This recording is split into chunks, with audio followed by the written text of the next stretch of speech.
আকাশের গায়ে শরৎ নীল ঢেলেছে। সেই নীলই যেন গায়ে মেখে সেজে উঠেছে নতুন মহাকরণ।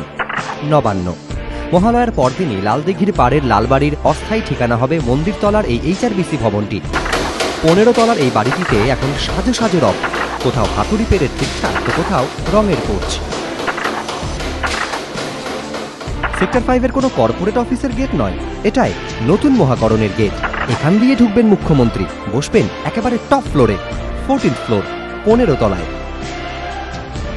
এই লিফট দিয়ে বের হবেন মুখ্যমন্ত্রী, বেরিয়ে সোজা হেঁটে এসে ঢুকবেন নিজের ঘরে।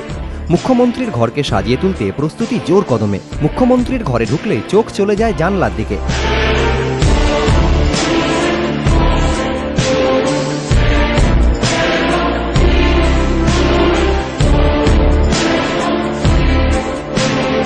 মহাকরণের বদ্ধ ঘর নয়, বরং নতুন মহাকরণে মুখ্যমন্ত্রীর ঘর হবে আলো হাওয়ায় পরিপূর্ণ। আর মুখ্যমন্ত্রী যদি জানলা দিয়ে একবার তাকান, তাহলে দেখতে পাবেন গোটা কলকাতার দিগন্ত রেখার অপরূপ দৃশ্য, যা সত্যি মন ভালো করে দেওয়ার মতো।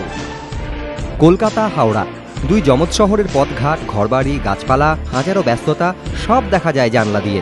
দেখা যায় দূরে আকাশটা শহরের কোনো আকাশছোঁয়া বাড়ির সঙ্গে যেন গল্প করছে। টোল প্লাজা ব্যস্ত, গঙ্গা তার আপন মনে পাড়ের সঙ্গে গল্পে মশগুল। দূরে দেখা যায় ইডেনের 4টি বাতিস্তম্ভ। এটা মুখ্যমন্ত্রীর অ্যান্টি চেম্বার। হাতে সময় কম, তাই কাজ চলছে জোর কদমে। মুখ্যমন্ত্রীর ঘরের দক্ষিণ দিক দক্ষিণ খোলা, এখানে থাকবে ওপেন টেরেস। 15 তলা থেকে শহরটা একদম অন্যরকম। মুখ্যমন্ত্রীর ঘরের ডান দিকে এটা তার কনফারেন্স রুম। কোমর বেঁধে কাজ চলছে, এখানেই হবে গুরুত্বপূর্ণ সব বৈঠক। মুখ্যমন্ত্রীর ঘর থেকে বেরিয়ে বাঁদিকে গেলে এটা তার OSD গৌতম সান্যালের ঘর। কাঠামো পরিকাঠামো প্রায় তৈরি, মহালয়ার পরদিন থেকেই কাজ শুরু। এটা ভিজিটার্স রুম। নানা কাজে নানা দরকারে যারা প্রশাসনের সদর দপ্তরে আসবেন, তারা বসবেন এই ঘরে। এটা করিডর। লালবাড়ির অলিন্দ দেখেছে বিনয় বাদল দীনেশকে, দেখেছে বহু রাজনৈতিক চাপানুতোর, দেখেছে পরিবর্তন। নতুন মহাকরণের করিডর এটাই ক্ষমতার অলিন্দ। নতুনের সাজে সাজছে আগমনীর অপেক্ষায়।